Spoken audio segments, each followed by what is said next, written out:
what I will show you is some work we have done with Rolls-Royce Marine.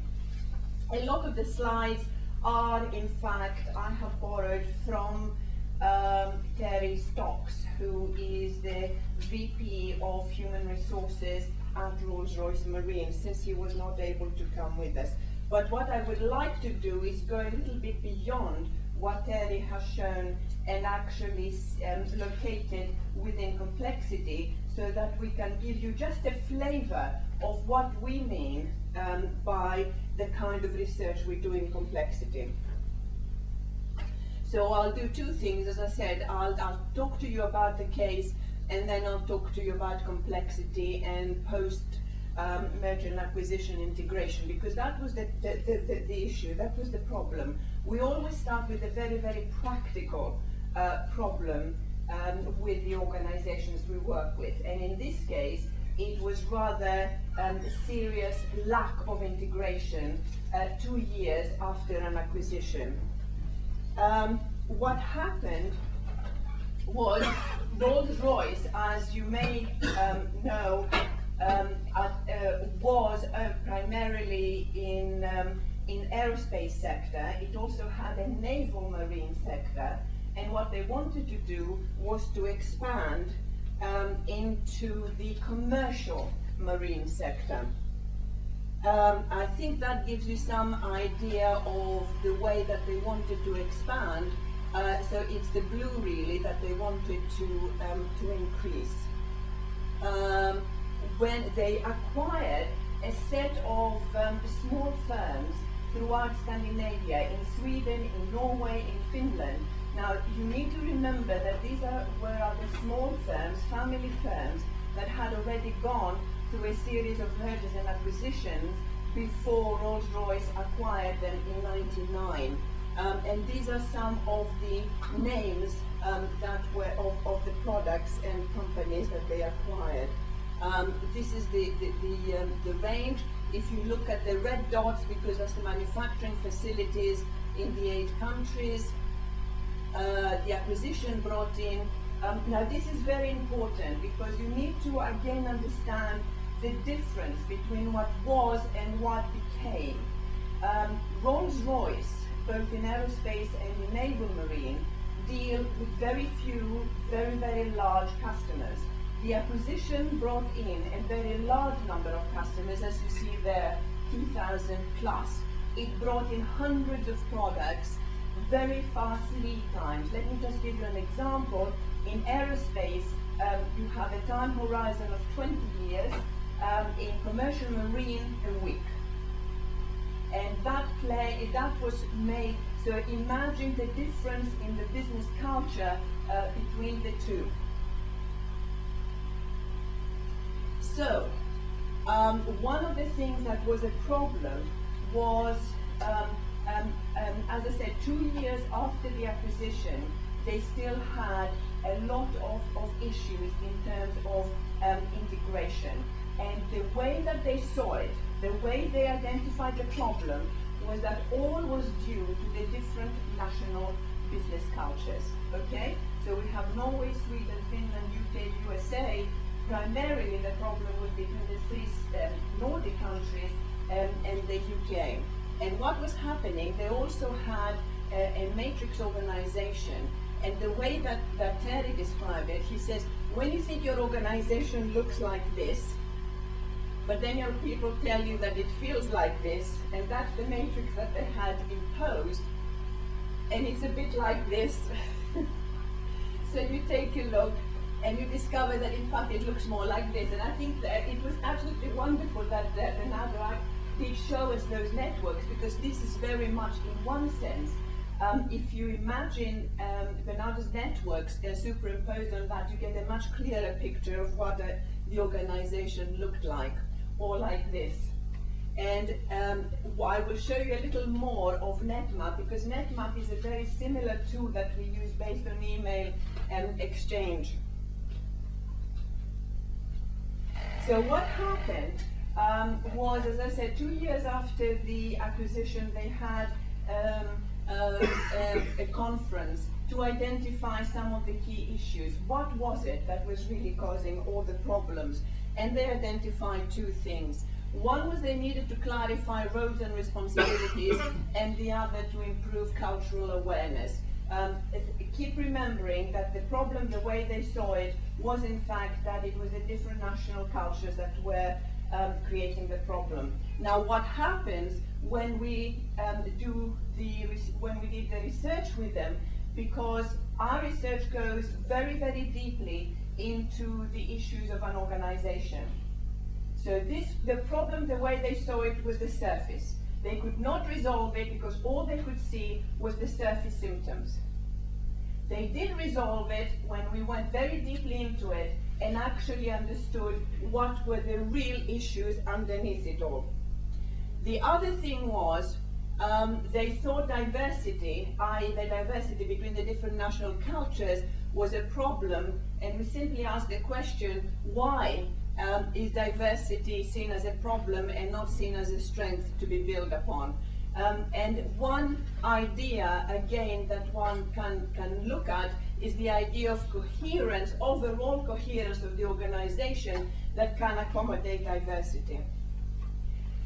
Very, very briefly, the kind of approach that we use, we call it collaborative action research. Collaborative because we work very, very closely with our partners. We do not just observe them as either researchers or consultants tend to do. We work very, very closely with them. Action, because it actually influences, it affects what they're doing, but the action, the effect is reciprocal. They are affected, we are affected, and I will explain in a moment how, in fact, our entire research design was affected through this process.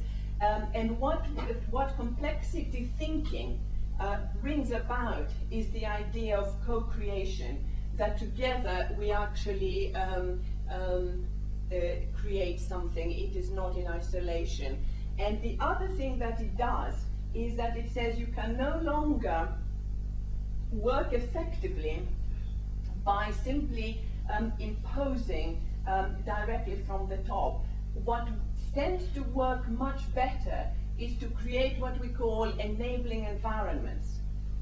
Now, enabling environments are not areas where you simply isolate one aspect. So when you're only looking at the technology, you need to situate it within the cultural and the social environment. And that is why when we look at an organization as a complex system, we need to look at it in terms of all the different aspects that it is made up of. It is made up of the social, the cultural, the technical, the physical, even the buildings are important, the political, the economic. And the question is, how do they interact with each other? Because they are co-evolving, they are influencing each other and changing each other. And this is fundamental to the thinking. Just to also tell you, these are some of the organizations we've worked with, not minor organizations. So for over 10 years now, we have been developing and testing the theory and the methodology with some of these people. What happened in Rolls-Royce was really quite interesting, because Terry Stock actually offered us the possibility of inviting some of their high flyers, the people who were part of the accelerated leadership development team. Now, these are the future leaders of Rolls-Royce, to volunteer to become researchers. And we actually had 16 of them volunteer. And what happened was that we made up 4 teams, 4 Rolls-Royce teams, sorry, 3 Rolls-Royce teams and 1 LSE team, and together we did the in-depth interviews. So we were able to, in fact, interview people in the 3 Nordic countries, in the UK and in the USA, something that my small team would never have had the resources or the ability to do. Now, the other thing that happened, and I think you can imagine this, is that these relatively young people understood their organization or a part of their new business better than they otherwise would have had the opportunity to do. And when we interviewed them after this particular piece of research, they in fact evaluated this part of their program as the one that gave them the most practical tools, as well as giving them that deep understanding about the new business. I will go very, very quickly through the methodology, because what I would like to do much more is to focus much more on the complexity at the end. So forgive me if I do rush through. What we like to do is to use both qualitative and quantitative tools and methods. We start very much with in-depth interviews, but we also use other things. LOM is the landscape of the mind. This is a psychology test, and I will go through them in a moment a little bit more, but let me just list them. NetMap is something very, very similar to what Bernardo described, because we look at email connectivity, and again, not at content, but only the fact of exchange. We build agent-based models and simulations. We use visual representation. In other words, we work with an artist, and I will explain why. And then we took all the 4 teams through a 2-day facilitated workshop that in fact brought up to the surface all the very deep issues that were not being discussed. And one of the things that came through was that things were actually, it was the reason they were using the different national cultures were being used as a smokescreen. And it enabled them not to go any more deeply into the real problems of the organization, because anything that went wrong, that was the reason, and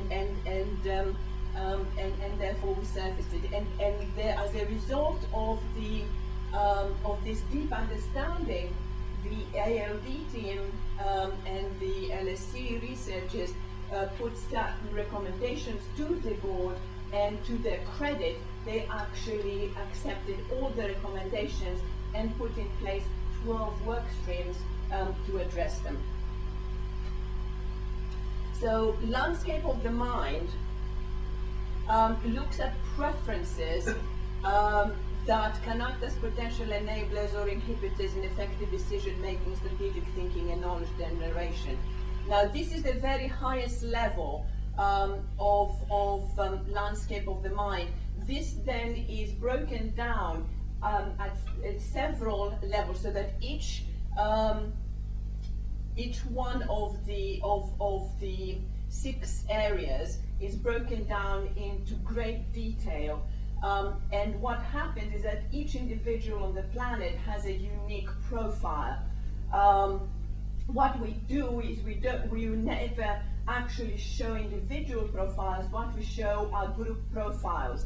Now, in this case, it was quite astonishing, because all 70 top managers in the Nordic countries and in the UK took this test, this email questionnaire, and believe it or not, what the findings showed, there was no significant difference in the preference profiles between the Nordic managers and the UK ones. We had that finding already from the interviews. That was already established, but being an engineering company, they wanted evidence, they wanted hard facts and figures. And once they saw that, it really was quite a turning point. Because that then enabled them to say, okay, if this really is not the problem, what is? And opened it up a little more to the other issues. So this actually worked remarkably well. We also build agent-based models and simulations. Again, the agent-based model and questionnaire, we do what-if explorations, we do very much the viral spreading of ideas to see how ideas are spread, and we also use NetMap. Now it's a very small world. We actually work with a professor in Australia who developed that, and you might be interested in this. So just a few quick things. You know, it identifies linchpins and the networks of the advice, trust, communication, and innovation networks. So these are the informal networks that Bernardo was talking about, the degrees of separation. We can do what-if scenarios. And let me show you some of the pictures that come through. I cannot go into great detail, but I thought after what Bernardo showed you that you might be interested to just look at those. Okay, some of the benefits of that is obviously to help support the different networks and to transfer the learning. I think also to discover and nurture previously hidden and tacit knowledge flows. And again, I think it follows directly from what Bernardo was saying. I will not go through all those, but what I would like to know. Now, the other thing we do is we work with an artist. Now, this was the picture that came through in Rolls-Royce, which what it actually does, a picture where you can actually hold a multiplicity of issues in one format. But the thing that particularly interests me is that you can show very sensitive challenges in a picture that you cannot talk about. And this is what I would like to illustrate. This is in another organization. Now, this was a totally dysfunctional organization. The thing was falling apart, and what they were doing was simply having one initiative after the other, and that's the plates being spun at the top. They really were not facing the deep issues. Now, that was exceedingly painful, exceedingly sensitive. So we put the picture up on the wall before our Reflect Back workshop. Icy silence. And then the recognition dawned. And actually someone laughed, which was the icebreaker. And then we could talk about it. But until that happened, really, had we actually started talking about it, they would have become very, very defensive, and we would not have been able to have the open discussion that followed. So all I'm trying to show you is that we try to use different tools and methods to get this very deep, rich understanding of those different aspects of the organization, the social, the technical, the political, etc., to get that understanding. Now, I said they developed 12 work streams, and again, just to show you very quickly the outcomes from that process, I will take you through it, and again, it is just highlights. The slides will be available, so you can have a look at it at greater leisure. So these were the 12 work streams, and as you can see, one of the problems now, they acquired those companies, those firms, because they were the best. They were the best in the world, and they were the best because they were very responsive. They were very, very flexible. They knew their customers very well. What happened was Rolls-Royce, coming from an aerospace and a naval background, imposed procedures that were very, very cumbersome, that slowed the whole process down. Now imagine if you are in a position where you know your customers intimately. The managing directors of these firms were constantly on the road actually getting to know their customers. So the customer could ring on Monday, say, I want a particular modification to the product, can you do it? Sign the contract by Friday. Now imagine what would happen if someone were to ring up. First of all, they didn't go through to the right person. They went through an endless number of people before they got to the right person. And then, when they did finally explain what they wanted to do, they needed to go back to Derby to clear it and back again and so on. So new product development was suffering quite seriously. So the reason they acquired the organization was because they were flexible, because they had very good innovative, because they had very good product, new product development, and everything was being undermined without knowing it, without appreciating it. So what these things were doing is that, in fact, they finally realized that, and they were doing something about it. So product development was very much addressed. The other thing also was the matrix organization.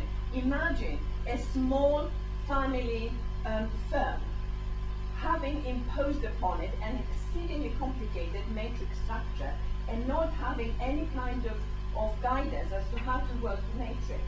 It was really driving them demented. So they did try to make things a lot simpler. The same with leadership and management, strategy and structure, and so on. So 12 work streams that have obviously now been implemented. The key thing was that the myth that national cultural diversity was a problem was dispelled. And these are the things that Terry thought that the project had brought to them. The other thing is, recently I saw some figures. The Rolls-Royce Marine has grown by 30% in the 4 years since we started the project with them. And I feel that perhaps some of this work actually did have some effect on it. Okay. Now let's have a little bit a look at on the complexity side. What we have done is I've worked actually with most of those people on the left and tried to identify some of the generic characteristics of complex systems. And these are 10 of them. This is not an exhaustive list. This is just 10 characteristics that we wanted to work with. And what we've done through the past 10 years is say we do not want to use these only as analogies or metaphors coming from the natural sciences. What if we were to look at organizations as complex systems, complex social systems in their own right? How do these characteristics apply? Are they relevant? Are they appropriate to a complex social system? So this is the constant test. Now, let me explain a little bit, again, very briefly about them. The 4 that are grouped together, emergence, connectivity, interdependence, and feedback, these are 4 characteristics that have already come through systems theory. Because I'm often asked, what's the relationship between systems and complexity? Well, that is the relationship. Only those 4 are articulated. The others are not. And what we are looking at is looking at those other characteristics. How do they then work together? Because the key distinguishing characteristics of complex systems, at least the way we interpret them, and I must emphasize, this is our interpretation. This is a field where there are several interpretations coming from the different disciplines. So, we still do have a lot of arguments about it. So please take this as our interpretation. The interpretation is that a complex system has the capacity, through those characteristics, of creating new order. A machine-type system is complicated and does not have that capacity. Most technical systems are complicated. The moment they interface with a human, they become complex. It would be interesting to debate that point with you. The acquisition pushed the organization far from equilibrium. What that means is that it pushed it away from established norms, established ways of thinking and working. It was something quite dramatic that something new needed to be created. What they wanted to do was obviously to expand their market profile and to add commercial marine to naval marine. They wanted to open up the space of possibilities. But in fact, what they were doing was exactly the opposite. They opened up the space of possibilities in terms of adding a new market sector, but what they were seriously inhibiting was the exploration of the space of possibilities within the organization in terms of new product development, in terms of innovation, in terms of creativity, etc. They imposed inappropriate procedures, a complicated matrix structure, and they seriously reduced new product development and adversely affected responsiveness to customer. Also, we need to take into account perceptions. Perceptions here were fundamental. When I went to Oslo to interview some of the Nordic managing directors, I can tell you it was an exceedingly uncomfortable process.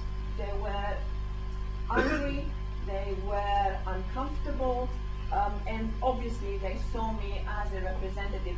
But as we were going through the interview, it became clear that really we genuinely wanted to understand what it was that were the real underlying problems, and that of course opened up the dialogue. But the other thing was, look at the different perceptions, and I am saying perceptions because these were appearances, these were not reality.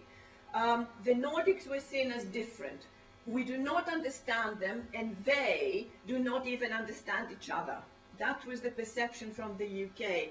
The perception from the Nordic countries was Rolls-Royce wants to obliterate our identity and to impose their systems, procedures, structures, ways of working, etc. Now you can see how, with that kind of perceptions on both sides, it was very difficult to have any kind of dialogue and integration. So instead of an opening up and putting energy into exploring new possibilities, new markets, etc., there was a defensive closing down. So what the implications was that it dumped down and constrained self-organization, emergence, and so on. Again, these are things we can discuss much more in depth later, and I am just gliding over it. The creation of new order, of new ways of working, of creating a new organizational form was very much constrained. The idea of an effective, a successful merger or acquisition, if you think about it, is not the imposition of the culture of the dominant partner to the other. It is more a way of creating something new. It's like a child that both parents contribute to it, but it has its own identity. So this is what we're talking about, the creation of new order in the form of a new organizational form that comes through the merger or the acquisition without too much imposition. Now these were some of the critical events. So after acquisition, they had the Marine Conference in 2002. IPOS was the project we came in with. By the way, this Rolls-Royce Marine were not the only partners in this project. It was a much larger one. Then after some initial interviews, we reflected back our initial findings. The HR director saw the possibilities. He offered us the possibility of having the ALD, the Accelerated Leadership Development Team, involved. And this is when I was talking earlier that our research design also was changed. We did not intend at the beginning that we would have that amazing resource as part of it. So our research changed and they changed, so we really did co-evolve. There were unexpected findings and so on, and you can see all the different so at the same time what was happening, new connectivities were being established. Complex behavior arises from connectivity, and this is what we need to be constantly looking at. The interdependencies finally were being appreciated, even though that was a grudging appreciation. The feedback processes were improved, they were helped by the conference and so on. And there was reciprocal influence. They were actually opening up to influencing each other in a much more positive way and changing. And also the weight of history in both was becoming less, and they were able to create something new.